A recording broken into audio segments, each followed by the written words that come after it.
क्या निफ्टी अपना करेक्शन करने आगे की ओर बढ़ गया है?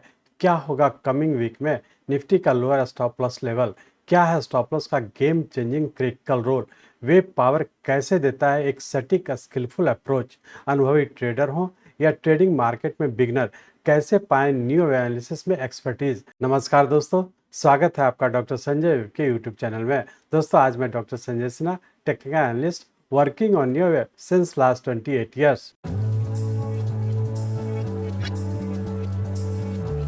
स्टार्ट करने से पहले मैं समझता हूं कि आप लोग निश्चित रूप से डिस्क्लेमर को अच्छे से देखकर पढ़कर समझ लिए होंगे। इस चैनल पर दिए गए सभी कंटेंट एजुकेशनल पर्पस से बनाए गए हैं और इसका उद्देश्य किसी भी प्रकार की एडवाइस या रिकमेंडेशन करना नहीं है। हम सेबी रजिस्टर्ड फाइनेंशियल एडवाइजर नहीं है, इसलिए हम आपको स्ट्रिक्टली सलाह देते हैं कि अपने प्रोफेशनल के कंसल्टेशन के बिना आप कोई भी डिसीजन, फाइनेंशियल इन्वेस्टमेंट, ट्रेडिंग या कुछ भी ना करें।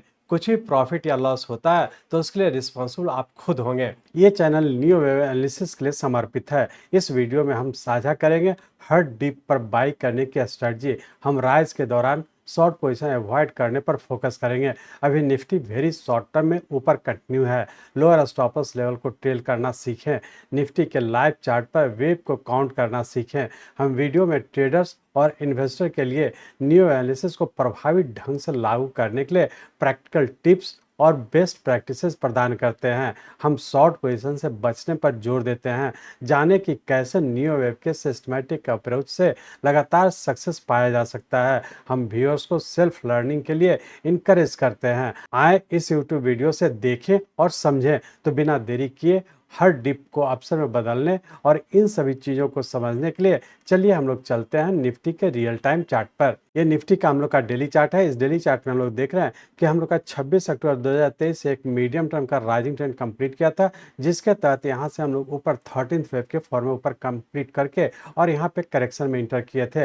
यहाँ पे हम लोग देख पा रहे हैं कि जब 26 अक्टूबर 2023 से ऊपर कंटिन्यू किया था, जिसके तहत हम लोग का यहाँ पर 9 सबऑर्डिनेट वेव में हम लोग का कंप्लीट किया था, जो कि 5+4 इक्वल टू 9 के फॉर्म में एक इम्पल्स वे में कंप्लीट किया। इसके उससे बड़े टाइम फ्रेम का हमारे यहाँ पे 13th वे पूरा करके और यहाँ पे देखे हुए कि पिछले वीक हम लोग का यहाँ पे वेरी शॉर्ट टर्म और शॉर्ट टर्म का दोनों टाइम फ्रेम का हम लोग का पैटर्न कंफर्म किया, जो कि हम लोग का 14th वेव के फॉर्म में इस पॉइंट पे कंप्लीट किया।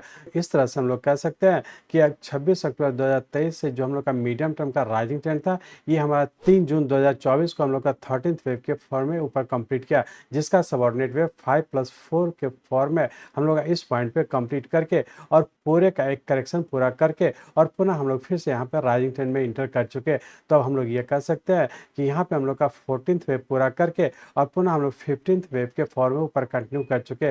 मतलब यहाँ से फिर से हम लोग एक इम्पल्स वेव के फॉर्म में ऊपर कंटिन्यू कर चुके। अब हम लोग ये देखने की कोशिश करेंगे, यहाँ पे हम लोग का 14th वेव पूरा करके फिर से जो ऊपर की ओर कंटिन्यू किया, इसका सबऑर्डिनेट वेव किस पैटर्न में है। तो इसके लिए हम लोग इस डेली चार्ट को कन्वर्ट करते हैं हम लोग आवरली चार्ट में और सिर्फ ये एनालाइज करने की कोशिश करेंगे कि यहाँ पे 14th वेव के बाद जो नीचे की ओर आया और इसका जो ऊपर की ओर गया है, इसका सबऑर्डिनेट वेव किस पैटर्न में है। तो अब हम लोग इस डेली चार्ट को कन्वर्ट करते हैं आवरली चार्ट में। यहाँ पे हम लोग आवरली चार्ट में आ चुके हैं। इस आवरली चार्ट में हम लोग देख रहे थे कि यहाँ पे हम लोग का एक 13th वेव पूरा करके यहाँ पे नीचे का पैटर्न कंफर्म किया। यहाँ पे 13th वेव कंप्लीट करके और पुनः इस पॉइंट पे कंफर्म करके ये इंडिकेट किया कि 13th वेव हम लोग का यहाँ पे पूरा हो चुका। यहाँ पे देख पा रहे हैं कि 14th वेव के बाद जो ऊपर की ओर कंटिन्यू किया, जिसके तहत ऊपर का 1, 2, 3, 4 और 5th वेव के फॉर्म में ऊपर कंटिन्यू है। यहाँ पे हम लोग देख पा रहे हैं 4 जून 2024 को हम लोग का 14th पे पूरा करके जब ऊपर की ओर कंटिन्यू किया, यहाँ से ऊपर जाने में हम लोग का रफली 8 दिन का टाइम लग चुका और अभी भी ऊपर कंटिन्यू है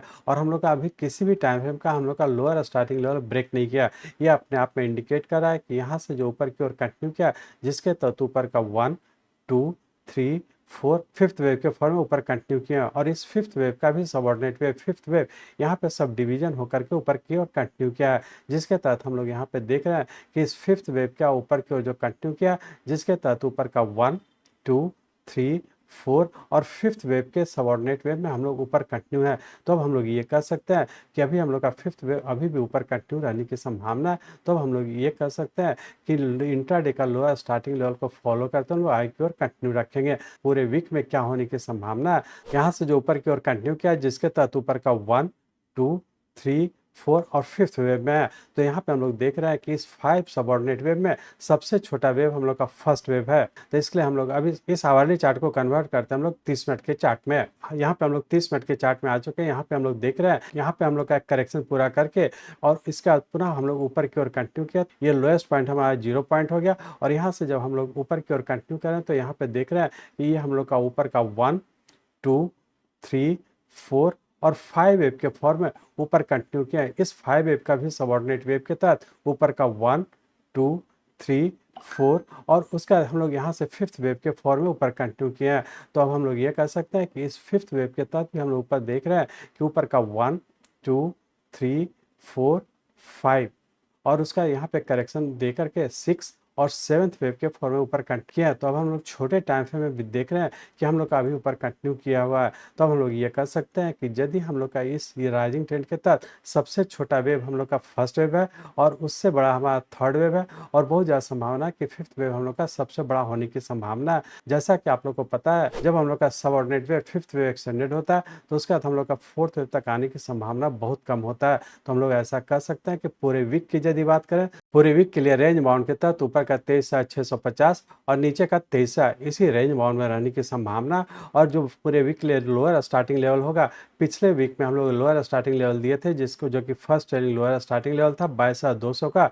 अब उसे हम लोग ट्रेल करते हुए second trailing lower starting level हो गया 22,640 का। इसी लोअर स्टार्टिंग लेवल को फॉलो करते हैं हम लोग डिक्लाइन पे बाई करके ऊपर की ओर कंटिन्यू रखेंगे। सिर्फ ध्यान रखेंगे कि यहाँ से जब ऊपर की ओर कंटिन्यू किया जिसके तहत ऊपर का 1, 2, 3, 4 और 5th वेव में हम लोग इंटर किए हुए हैं और जब भी नीचे का हम लोग का इंट्राडे का लोअर स्टॉप लॉस ब्रेक करेगा तो फिर से हम लोग इस यहाँ से जो राइज हुआ उसके करेक्शन में इंटर कर जाएंगे।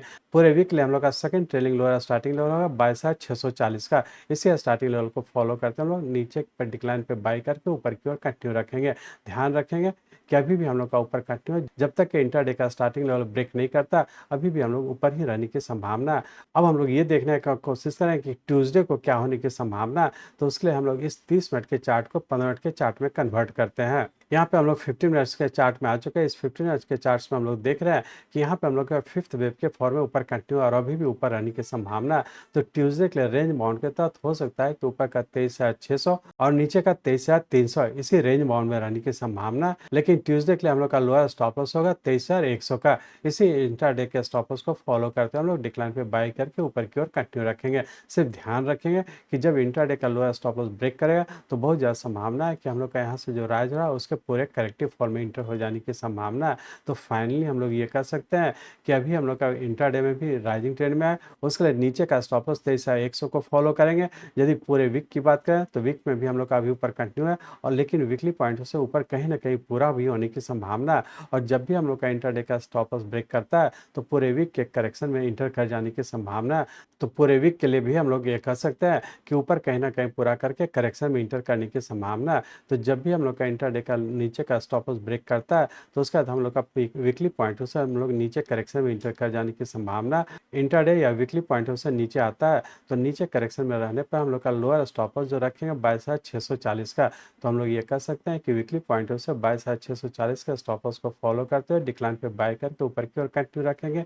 इंट्राडे के पॉइंट से जब भी ट्यूसडे को नीचे आता है हम लोग डिक्लाइन पे बाई करके इंट्राडे के लोअर स्टॉप लॉस को फॉलो करते हैं हम लोग डिक्लाइन पे बाई करके ऊपर के लेवल पर प्रॉफिट बुक करने का कोशिश करेंगे। इस तरह से हम लोग कह सकते हैं कि निफ्टी हम लोग का वेरी शॉर्ट टर्म के राइजिंग ट्रेंड में है और जो भी फॉल होगा वो करेक्टिव फॉल होगा और करेक्टिव फॉल में वीकली पॉइंट से लोअर स्टॉप लॉस को फॉलो करते हुए डिक्लाइन पे बाई करके आगे की ओर कंटिन्यू रखेंगे। मैं चाहता हूं, मेरे जीवन का लक्ष्य है कि नियो एनालिसिस के नॉलेज से इस मार्केट में कोई भी लूजर ना हो। इसको आप सीखें, लोगों को सिखाएं, लोगों को मदद करिए। हमारे साथ जुड़े रहने के लिए, आज के वीडियो को ध्यानपूर्वक अटेंड करने के लिए, इसे दूसरों तक पहुंचाने के लिए आप सबका हृदय से बहुत बहुत धन्यवाद। जय हिंद।